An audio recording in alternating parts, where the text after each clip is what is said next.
시간에는 우리 하나님 나라 백성의 성품 여행 시리즈 중에 돌봄이란 주제를 가지고 함께 하나님의 말씀을 함께 나누고자 합니다.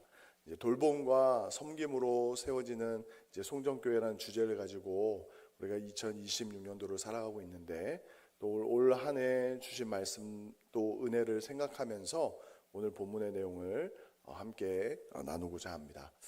여러분들 사도행전의 교회, 그 초대교회 하면 어떤 모습이 혹시 떠오르십니까? 그 오순절 성령 강림 사건을 통해서 성령의 충만함을 받은 예수님의 제자들이 그 온 유대와 온 예루살렘과 온 유대와 사마리아 땅끝까지 이르러 복음을 강력하게 증거했던 모습이 떠오르실지 모르겠습니다.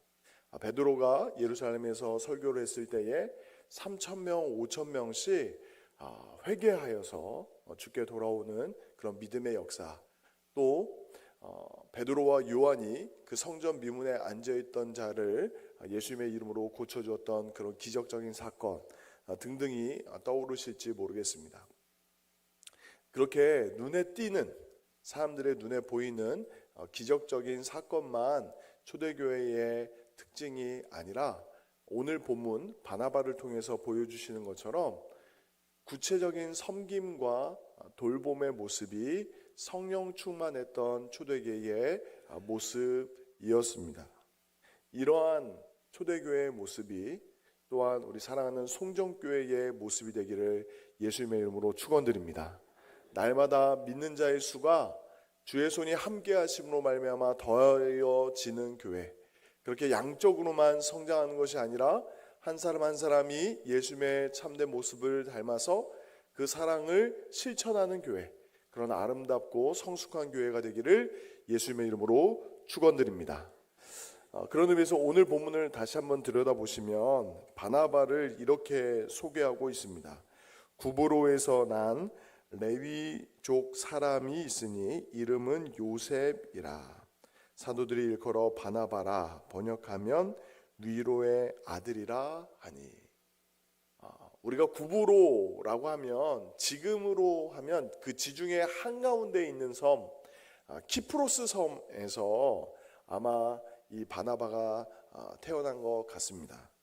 그 사람의 원래 이름은 요셉인데, 그의 삶이 얼마나 많은 이들을 위로하고 돌보는 삶을 살았는지 그의 별명과 같은 이름 바나바로 더 많이 불려졌던 것 같습니다.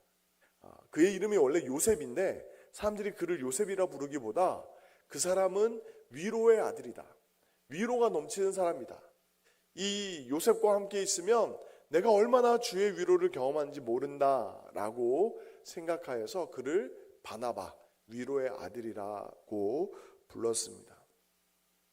이 위로의 아들 바나바의 모습을 보면서 우리 교회 안에 더욱더 풍성하게 자리 잡아야 될 돌봄의 모습은 무엇인지 함께 생각해 보고자 합니다. 세 가지 단어를 기억하셔야 되는데, 첫 번째 단어는 무엇이냐면, 저를 한번 따라해 보시겠습니까? 공감. 돌봄은 마음의 공감에서 시작이 됩니다. 아마 이 바나바라는 사람이 초대교회 당시에 성도들을 돌아볼 때에 많은 물질을 내어놓은 것도 있지만, 그 물질을 내어놓기 전에 사람들의 마음을 회복시키고 치유했던 것은 공감의 영성이었습니다. 공감의 영성. 당시 초대교회 당시에 많은 성도들은 가난에 시달려야 했습니다. 오늘 오전에도 말씀을 드렸지만 로마 제국이라는 사회가 크고 화려한 많은 건축물들을 세우고, 로마의 귀족들은 풍요와 향락을 즐겼는지 모르겠지만 대다수의 백성들은 하루에 한 끼니를 해결하는 것도 버거운 사람들이 대다수였습니다. 그 대표적인 예를 우리는 성경에서도 금방 찾아볼 수 있는데, 예수님께서 그 광야에서 남자만 5,000명을 먹이셨던 오병이어의 기적을 기억하셨을 것입니다.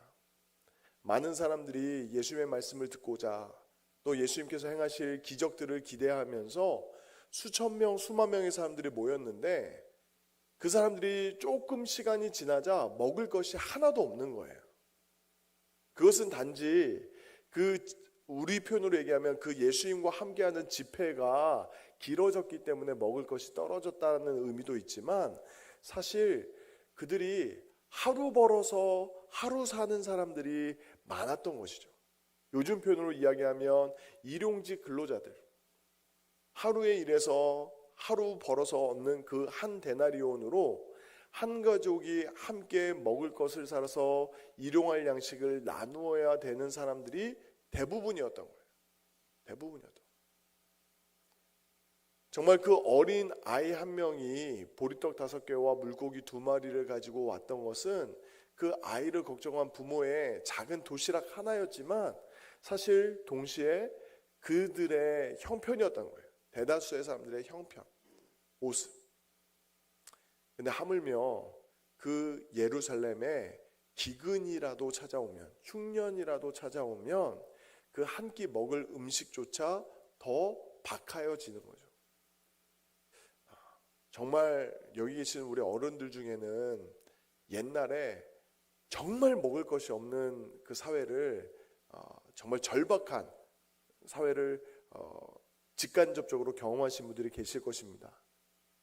저도 저희 아버지에게 옛날 6.25 전쟁 전후의 상황을 들었을 때 정말 먹을 것이 없고 일할 데도 없어서 정말 온 가족이 정말 다 굶고 가난에 허덕였던 그런 세월을 들었던 적이 있습니다. 지금 예루살렘 교회가 그런 상황입니다.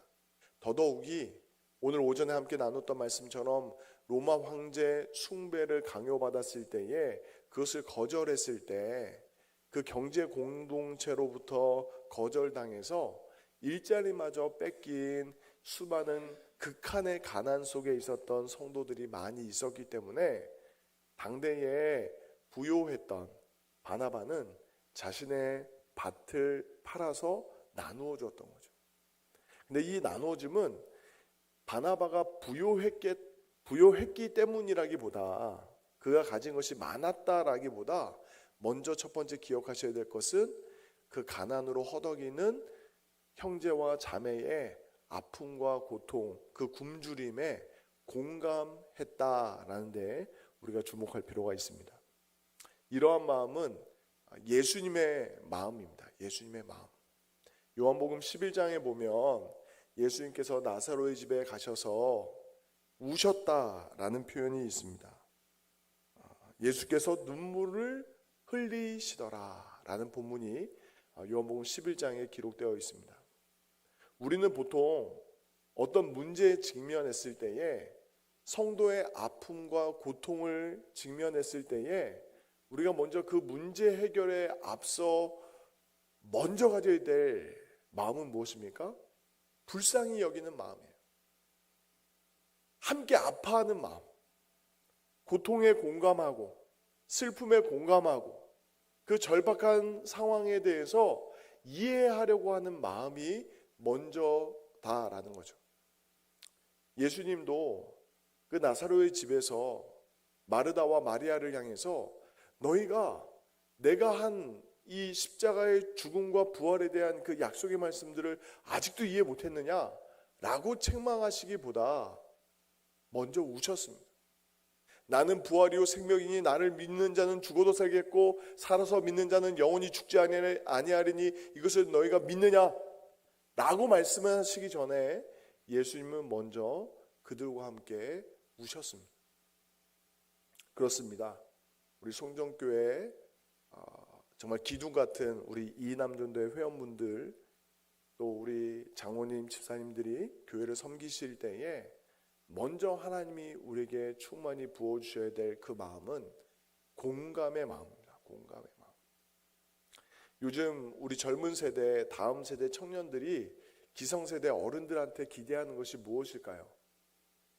전폭적인 어떤 재정적인 지원, 물심양면의 후원, 그 모든 것도 중요하겠지만 사실 먼저 우리 청년들과 우리의 자녀 세대들이 부모님 세대를 향하여서 기대하는 것은 공감의 마음입니다. 공감의 마음. 물론 세대 간의 격차도 있고 또 서로의 문화의 차이도 있고 또 서로의 입장의 차이도 다 있을 수 있습니다. 네, 그 모든 것을 다 접어두고라도 정말 하늘 보좌를 버리시고 이 땅에 오셔서 참 사람이 되셨고 우리를 위해 십자가에서 죽기까지 사랑하신 그 예수님의 마음, 그 공감의 마음이 사랑하는 우리 기도의 아버지, 기도의 어머니들, 이곳에 계신 우리 사랑하는 송족교회 어른들의 마음 속에 충만히 임하시기를 예수님의 이름으로 축원드립니다. 두 번째 단어는 무엇이냐면 희생입니다. 희생. 여러분들 돈이 많은 사람이 헌금하기 쉬울까요? 돈이 적은 사람이 쉬울까요? 굉장히 어려운 질문이죠. 제가 1번 돈이 많은 사람이 헌금하기 쉽다 1번, 2번은 돈이 적은 사람이 헌금하기 쉽다 2번. 1번, 2번 중에 꼭 하나 들어주셔야 됩니다. 그냥 여러분들 마음을 그냥 표현해 주시면 돼요. 1번. 아무도 안 드시네요. 몇 분 계시네요? 예. 2번. 다들 가난하지 않으시군요. 정말 가난하면 헌금하기 힘듭니다. 근데 또 역설적으로 돈이 많아도 헌금하기 힘들어요. 부자는 괜히 부자가 되는 게 아니거든요. 나름의 재정적인 원칙과 또 자기 나름대로의 기준이 있어서 돈을 쉽게 지출하기가 쉽지 않습니다. 심지어 헌금조차도. 그런데 돈이 많고 적음의 문제가 아니고 사실 헌금의 문제는, 헌금과 더 넓은 의미의 구제는 어떤 의미에서 마음의 문제거든요. 마음의 문제. 여러분들이 잘 아시는 과부의 두렙돈도 그 생활비의 전부를 넣을 수 있었던 것은 그 여인이 정말 주님이 나의 전부가 되시기 때문에 내가 오늘 굶어도 내가 오늘 헐벗어도 정말 주님께 드리고 싶은 주님을 향한 사랑의 마음이 있기 때문에 그 동전, 두렙돈을 다 넣을 수 있었던 것입니다. 열왕기 17장에 보면 사르밧 과부가 등장합니다. 이 사르밧 과부가 선지자 엘리야가 찾아왔을 때에 했던 표현이 있어요. 나는 떡이 없고 다만 통에 한 움큼과 병에 기름 조금뿐이라. 나와 아들을 위하여 지금 이것을 만들어 먹고 그 후에는 죽으리라 라고 이야기했습니다. 아니, 하나님께서 그 땅에 기근이 임했을 때에 그를 왕궁으로 보내신 것도 아니라 선지자 엘리야를 과부의 집에 보내셨는데, 과부도 그냥 과부가 아니라 정말 너무 가난한 과부인 거예요. 너무 가난한 과부. 요즘 표현으로 얘기하면 냉장고에 크림빵 하나 있는 거예요. 빵 하나. 유통기한 지난 크림빵 하나 남아있는 그 집에 보내신 거예요. 통에 밀가루 한 움큼과 기름 조금뿐인데 그거 하나, 요즘 우리 표현으로 하면 떡, 저쪽 유럽 표현으로 하면 빵 같은 그 밀떡 만들어 놓고 그거 먹고 마지막으로 먹고 이제 더 이상 먹을 것이 없어서 죽으면 죽으리다 라고 하고 있는 그 집에 선지자 엘리야를 보내셨습니다. 그런데 참으로 놀라운 거죠. 그 선지자 엘리야에게 하나님께 드리는 심정으로 그 마지막 남은 식량을 그 과부가 드립니다. 내어 맡기는 거예요. 돌봄은 빈손으로 되지 않습니다. 돌봄은 희생을 동반합니다. 크든지 작든지. 여러분들 오해하지 마십시오. 사도행전에 큰 희생을 결심했던 두 가정이 있습니다. 하나는 오늘 본문에 기록된 바나바고 또 한 가정은 아나니아와 삽비라의 가정이죠. 둘 다 자신의 밭을 팔아서 정말 전 재산을 팔아서 큰 헌금을 했습니다. 결단을 한 거예요. 그런데 바나바는 전부를 드렸고 아나니아와 삽비라는 일부를 숨겼죠. 많고 적음의 문제가 아닌 거죠. 그 희생의 순도가 중요한 것입니다. 순도. 하나님은 지금도 우리의 마음을 질문하시는 거죠. 저를 한번 따라해 보시겠습니까? 내가 나를 사랑하느냐? 예수님이 우리 한 사람 한 사람에게 물으시는 질문은 복잡하지 않습니다. 아주 구체적으로 집요하게 질문하시도 않습니다. 때로는 여러분들 정말 하나님이 여러분들의 삶에 찾아오셔서 아무 복잡한 질문도 안 하시고 그냥 여러분들의 이름만 부르셔도 여러분들 뜨끔할걸요. 세호야, 만약에 하나님이 저의 삶에 찾아오셔서 세호야 라고만 이름만 부르셔도 내가 나를 사랑하느냐라는 질문도 포함될 것이고, 정말 하나님께서 그 범죄한 아담을 향해서 아담아 내가 어디 있느냐 라고 물으셨던 것처럼 내 삶의 자리와 마음의 방향과 그 생각을 다 물으시는 것처럼 느껴지지 않겠습니까? 그런데 어떤 사람에게 가장 큰 기쁨과 즐거움이 있냐면 하나님을 사랑하는 마음으로, 이웃을 사랑하는 마음으로, 그 이웃이라는 그 표현 안에는 가정과 교회와 또 우리의 나라와 민족과 열방을 다 포함하는 의미입니다. 정말 이웃을 사랑하는 마음으로 자신을 기꺼이 드리는 사람에게는 부끄러움도 없고 두려움도 없습니다.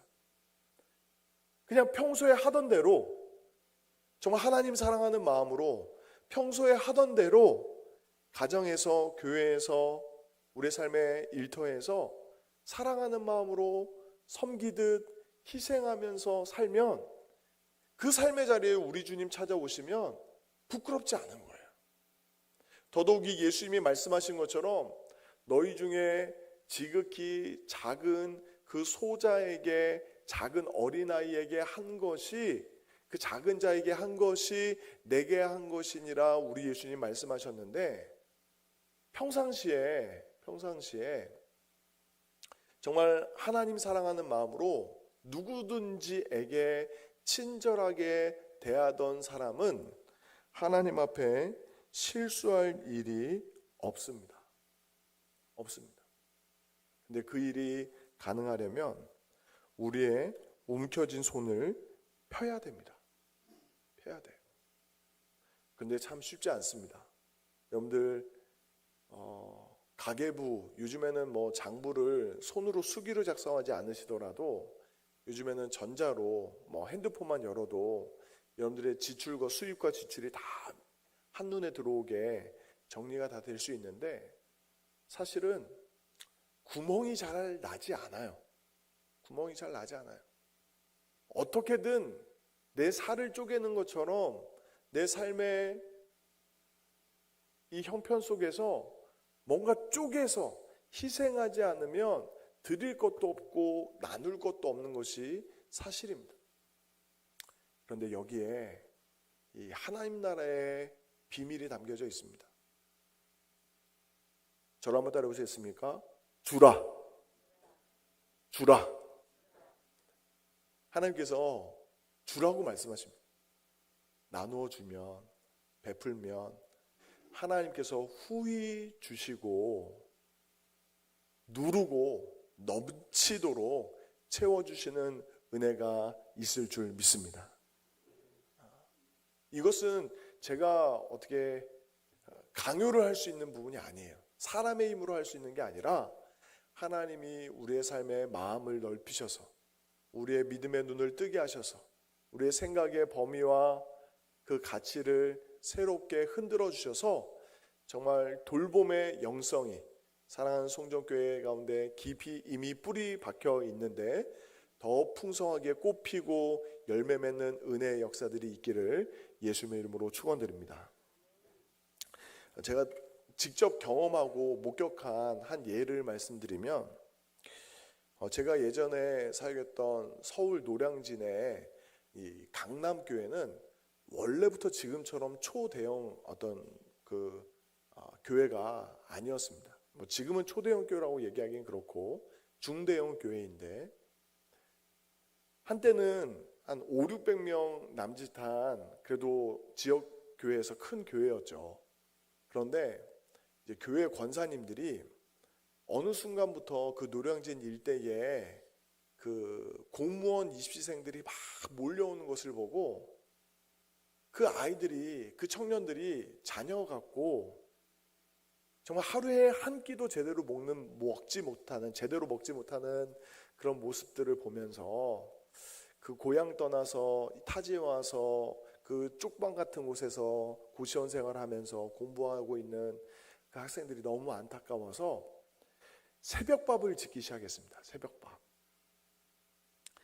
맨 처음에는 수십 명, 100명, 200명, 나중에는 정말 힘에 지나도록 매일 300명의 밥을 권사님들이 짓기 시작하는 거예요.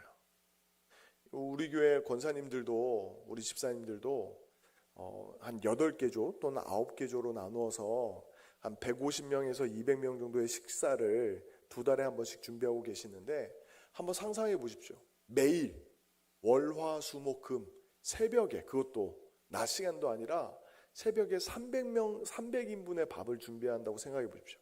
쌀은 쌀대로, 반찬은 반찬대로 엄청난 이 상상하기 어려운 이제 재정과 인력이 투입되지 않겠습니까?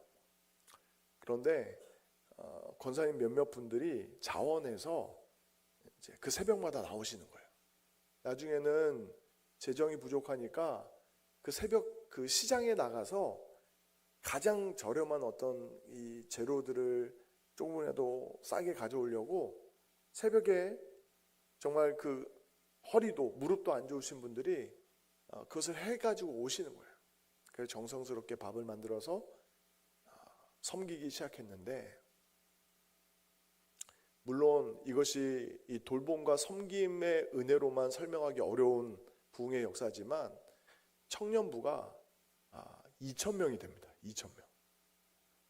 작년 성도가 500명, 600명 되던 교회가, 물론 작년 성도와 함께 교회가 함께 성장하면서 5,000명 교회 성도가 되는데, 그 과정에 청년부가, 대학 청년부가 1,000명이 넘고 2,000명 가까이 되는 역사를 보게 됩니다. 할렐루야가 안 나오시네요. 할렐루야. 근데 얼마 전에 그 새벽밥 처음 시작하셨던 그 권사님이 이제 90세를 넘기시고 이제 요양원에 계시다가 이제 소천하셨다라는 이야기를 제가 들었어요. 전해 들었어요. 이 강남교회 역사도 이렇게 저물어 가는가 싶기도 싶었는데, 제가 오늘 이 본문을 묵상하면서 떠올랐던 것은 무엇이냐면, 하나님의 말씀에 순종하는 것, 정말 희생이 필요합니다. 이 공감만으로는 부족하고, 우리 송정교회의 이 80년 가까운 역사를 돌아보아도 남모르게 흘렸던 땀과 눈물이 없었다면 지금까지 오지 못했을 것입니다. 그런데 이제 내가 할 수 있을 만큼 다 했다, 내가 힘에 지나도록 주를 위하여 충성했다, 그것만으로도 여기 계신 우리 한 분 한 분의 삶이 하나님 앞에 성공한 인생인 줄 믿습니다. 그런데 여기서 우리가 한 번 더 기도하면서 고민해야 될 것은, 여전히 우리 송정교회 주변에는 주의 사랑을 필요로 하는 많은 이웃들이 함께 살아가고 있다라는 사실을 기억하면서 우리가 기도하면서 하나님의 선하신 뜻을 분별하고 순종할 수 있는 은혜가 있기를 예수님의 이름으로 축원드립니다. 그때에 하나님이 예배의 부흥만 허락하시는 것이 아니라 정말 우리 안에 예수의 사랑이 더욱더 풍성하게 흘러넘칠 수 있는 돌봄과 섬김의 은혜도 더 풍성하게 부어주실 줄 믿습니다. 마지막으로 세 번째로 이 돌봄이라는 단어를 생각할 때 함께 생각해야 되는 중요한 단어는 소생입니다. 소생. 돌봄은 사람을 살립니다. 사람을 살립니다. 여러분들이 잘 아시는 사도 바울은 그냥 사도 바울이 된 것이 아니에요. 담메색 도상에서 부활하신 예수님이 그 핍박자였고 박해자였고 살인자였던 그 사울을 멈춰 세우시고 회개케 하셨지만 그가 공동체 안으로 들어와서 동역자로 사역자로 서기까지는 적어도 두 사람의 이름을 우리가 빼놓을 수가 없습니다. 한 사람은 아나니아입니다. 아나니아.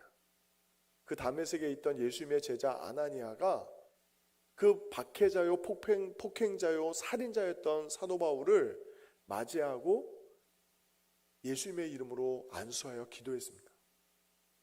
그때 비로소 바울이 그 어두워졌던 눈이 밝아졌습니다.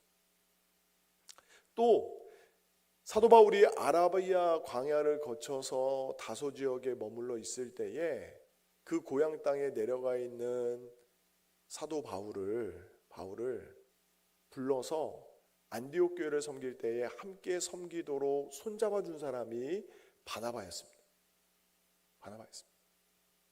바울이 그 교회 안에서 한 공동체의 일원으로 받아들여지기까지 보증인의 역할을 했던 사람이 바나바였습니다. 바울이 갖고 있는 은사와 그 특별함들이 교회 안에서 녹아지고 또 싹을 틔우고 꽃을 피우고 열매 맺기까지 옆에서 후원해주고 격려해주고 세워줬던 사람이 바나바였습니다. 그리고 그 선교 여행의 걸음에 함께 동역자로 섰을 뿐만 아니라 심지어 더 나아가서 바나바가 좀 우리 표현으로 얘기하면 선배예요. 사역자로서의 선배예요. 근데 후배였던 바울이 자신보다 더 주도적으로 사역을 할 수 있도록 앞장 세워주고 또 바울 가운데 역사하신 성령 하나님이 마음껏 일하시도록 자신의 자리를 비워서 내어줬던 것도 바나바였습니다. 그렇습니다. 바나바의 돌봄의 사역은 한 사람을 살린 것이 아닙니다. 바울이라는 한 사람만 회복시킨 것이 아니라 바울을 통해서 복음을 듣게 될 수많은 영혼들, 정말 5대양 6대주라고도 얘기할 수 있는 전 세계에 복음을 전할 수 있는 그 통로를 뚫어주었던 것이 바울의 돌봄 사역이었다라는 거죠. 이 시간 우리가 돌봄의 주제를 생각하면서 세 가지의 단어를 생각해 보았습니다. 하나는 공감이요, 희생이요, 소생입니다.